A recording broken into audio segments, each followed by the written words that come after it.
Hello, Jedi Knights and Sith Lords. Spark of the Force and Star Wars Artifacts are teaming up again for the Order 66 podcast. And thanks to Walt Disney Studios, we were able to see the entire season 2 of Andor. So today we'll be bringing you our spoiler-free review for the entire show. So let's dive right into it. Eric, how are you, my friend? Doing good yourself? It's been a while. Doing great. Yeah, it's Yeah, been a while since yeah, Skeleton Crew. yeah. Good little break, but wow. Glad that we had the privilege to see this one ahead of time. So much to talk about, which we can't Oh yeah. really talk about, but I guess we can kind of dive right in into like what our early impressions were. And for me, if I can set the tone on this series, it's a slow cooking series, kind of like the first series, maybe Yeah. even a little bit slower.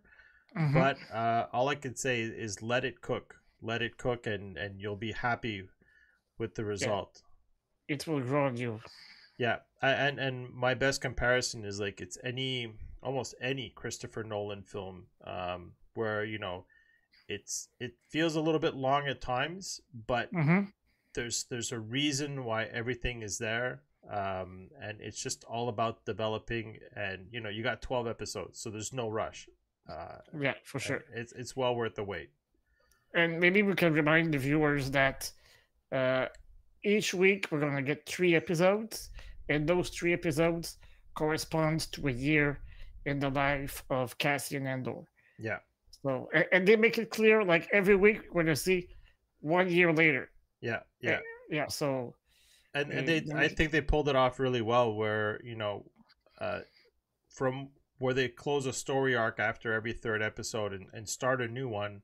There's clearly a period of time that passes, but you don't really feel like you've missed out on too much. You True. could you can hit the ground running. And when I think of that, I think of like the prison scene in season one, where all of a sudden all those days pass by, but like Yeah. you don't feel like you missed much in that period, right? You go back Mm-hmm. to uh, what was going on with Bix or whatever, and you could see that like a period has passed by, and this is what's going on now. And they did Mm-hmm. that, I think, really well with the transition from one year to the next in this show. So Yeah. Every arc has its own conclusion. I can yeah. say. Well, I mean, I guess Andor season one had the same kind of concept, but that Mm-hmm. whole season was stretched over one year, where you didn't have as big a gap. But I think that they really succeeded in their formula, given the limitations that they had. Yeah. I we're talking earlier, and I said this could have easily been 5, 6 seasons if they wanted to, right? But Yeah, and they brought the whole gang from the first season. I mean, yeah, we get to see Brasso, Bix, B2MO, and over for the bad guys, we get to see Deidre Miro, Cyril. So yeah, all everyone you the see in the main. trailer, they just kind of Yeah. show you, right? Everyone's there, and you get to see what's going on with everyone. I find like they didn't really leave too many loose ends in this Hmm. series. Um, I find like you don't feel like you finish the series like with too many questions, and it's a good transition into Rogue One. Yeah, for sure. And I guess we can already say that you won't watch Rogue One the same way No, no. as you did before. No, and you know what? Like there's multiple reasons, I think, because of the context. There's so much context that's added to it, but like just without talking about any of the timing or anything like that, it really adds another element to Rogue Hmm. One, which just makes it even more of a special film. Yeah, And definitely. for me also, like I mean, this series, like, I appreciated the fact that they didn't jam it with like every cameo or whatever they could to try to make Hmm. it feel like it was forced. And most importantly was the interview we recently saw. I think when the actress who played Bix, I forget her name, but when she was Adria Arjona. when she was at I think it was at Celebration, she said that they made this series, the whole cast did this with the fans in mind, and you can feel that, I think, during Definitely. the show, which is obviously not a sentiment to another series, which I will mention. I think I beat that horse a little bit too much, but I just think that it's a refreshing take from the cast and the crew to really make a series for the fans. Um, And it all starts with the writing, I think. yeah, Tony Gilroy wrote that series like a master. yeah, He had a plan in his mind, and he checked all the boxes. I think during that second season, and there's not many loose ends at the end of the show. So no, definitely not. if any, so yeah. So I was just really happy that it did that, and it didn't feel like there was any kind of like agenda or anything and it's we haven't really had that besides maybe the one series that I keep referring to, but the Skeleton Crew was obviously geared towards children. I didn't feel like anything was forced in there. Mm-hmm. And with this as well, the representation, like people can talk about the LGBTQ and all this stuff. It's represented in the show, Yeah, but it doesn't. It just feels like organic. It doesn't feel like yeah. They don't shove it down your throat. Yeah, well, and even then, it's not. I just feel like they don't have to kind of make a special case of it. It's normal. It's normalized, right? Yeah, And you it's don't think about it. It 2025. was, Yeah. it was, and as much as people said that people didn't like the acolytes because of certain aspects, this was an Andor season 1, and I absolutely loved it. It makes no Mm-hmm. difference to me. So it's just like when you try to highlight a certain point, maybe that's where you fail, and whether it be that aspect or any other kind of aspect that you're trying to include in your show. I'll always say when you're basing your show on you want this kind of event or whatever to be included, or this kind of cast or this kind of and then say, okay, well, how do we build a show around it? That's the wrong thing.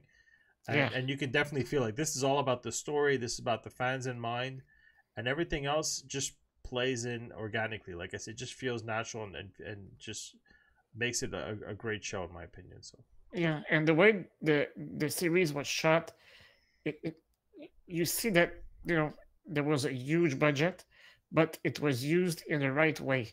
yeah. Not for the catering or stuff like that. They used it for how it's supposed to be But used. it has that look of Star Wars, right? Yeah. It's got that the big budget feel to it, Hmm. where I keep hammering acolytes, but like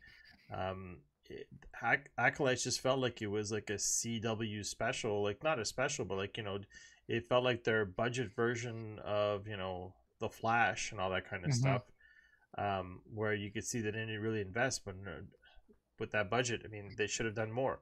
But again, I don't necessarily want to bash this. I really want to highlight this show more than it's just I guess we can't prevent ourselves from bringing it up because it's such a contrast versus what that show presented us. But Hmm. we spoke about Skeleton Crew the same way. We said that it just had a big box office feel to it, Yeah. and look. It was just fun. You can disconnect. This again, it's not targeted towards children at all, like No, at for all. sure. No, If no, you no. if you sit your kid down, he's gonna be like, Jesus, this is not exciting. There's no flashy lightsabers and all that Hmm. stuff. But this is definitely an adult oriented show, and it was just, again, if you let it cook, and you'll be happy with it. Aside from the tremendous way the actor played their roles, I think another cool stuff that we get to see in season 2 is new locations. Yeah, There yeah, are like 3, 4, if not even 5 locations that we never got to see on the screen. So that is really really cool. yeah, I don't want to say which ones because I'm going to spoil some stuff for our viewers. But you've seen it, you know what I mean. yeah, It's like I was like, wow, that's so cool. We get to see those places. yeah, yeah. I It's was really impressed. Yeah. the whole setting, everything. There was nothing that wasn't, I think to me, again, besides the fact that like I said, you just have to be a little patient with it, but visually and everything, you can get lost. I'm looking forward to rewatching it now on Disney Plus, and really getting my second view in and getting I ready can for already reviews. smell a few Emmy Award nominations for this show. I You mean, think set design, incredible. costume design, Costume perhaps? design as well. Yeah, We're both in the 501st Legion. Uh, there's like a dozen new CRLs or costumes that people are going to be able to wear in the Legion. So yeah, I mean, maybe I even was really performance, impressed. right? Like it's Oh yeah, just drama. That's what it is. Ge- Suspense and drama throughout. Genevieve Like, O'Reilly is terrific in her role as oh my god, Mama. yeah, She's one of the high points. yeah, Obviously, Diego Luna as Cashin nails it. Who else stood out for you? Deidre. I yeah, think she stood out for me because she gets a tough role, being the yeah. ISB It's officer for the Empire. yeah, But wow, she plays it to perfection. yeah. I mean, there's not a performance that I think that, in my opinion, that was that was Yeah. bad. The whole cast that transitioned over to season 2 is just incredible. Hmm. So I can't say enough about it. Like it's obviously, like I said. I mean, if it's got a different pace Yeah. than Andor season 1, but it's like I said, if you keep that Christopher Nolan kind of formula in mind, where it's like, it's pacing itself for a big finish, Hmm. you won't be disappointed for sure. Great. So, what can our viewers expect from us for the upcoming weeks? What kind of reviews are we? Sorry. What can they expect from us in the Oh, upcoming weeks? so I think that we're going to be covering, I think, week per week. So the next 4 weeks should be covering every story arc. So every year, the episodes might vary, obviously, and like our episode of reviews might vary in length. Hmm. And I think that people might understand once they watch it. Just like the way that the story develops. But there's gonna be a lot of meat on those bones every Oh yeah, once in for a while. sure. Yeah, so it's a lot to take in. It's a lot to absorb. A lot of fine details and stuff like that might be subtle, but like you got to keep in mind, and we'll try to unwrap that, I think, on a weekly basis. I might catch you off guard for my next question, but if you had to give it a, a note out of 10 for the show, uh, uh, if I were to give Andor season 1, I thought it was incredible. Like when I watched that, there's so many emotional moments, along with Rogue One. If I put those on an 8.5, 9,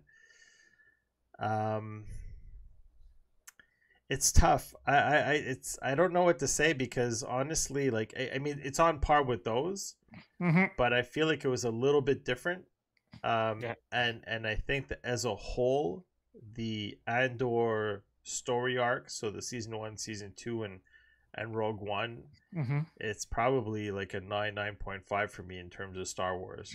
I totally agree with you. I was Yeah, hoping it would go that line. So yeah, yeah, a 9 out of 10 for me for season 2, and maybe 9.5 out of 10 for the whole the whole arc, story. the whole It's story. Yeah. definitely some of the best Star Wars that's out there, and people, as much as they like to, have their opinions on the Disney aspect of Star Wars, and they say the mouse killed this, and what, I've enjoyed, I'd say, most of it.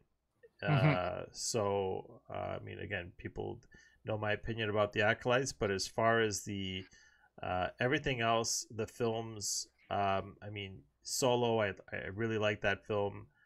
Me Even too. the sequels, I have no hate really for the sequels. I thought Episode 8 was, whatever, mediocre at best, but as a whole, I thought it was fun. I loved Force Awakens. Yeah. I mean, I really liked the Skeleton Crew.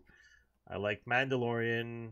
I like Ahsoka, and with season 2 coming out, I think we have a lot of good stuff coming our way. So I'm currently rewatching Star Wars Rebels in my yearly Star Wars rewatch, and it still has some vibes of the Andor series on a lighter note. I mean, obviously, because the target audience is different, but yeah, it's pretty fun to see those early days of the rebellion, but from a whole different angle. So Yeah.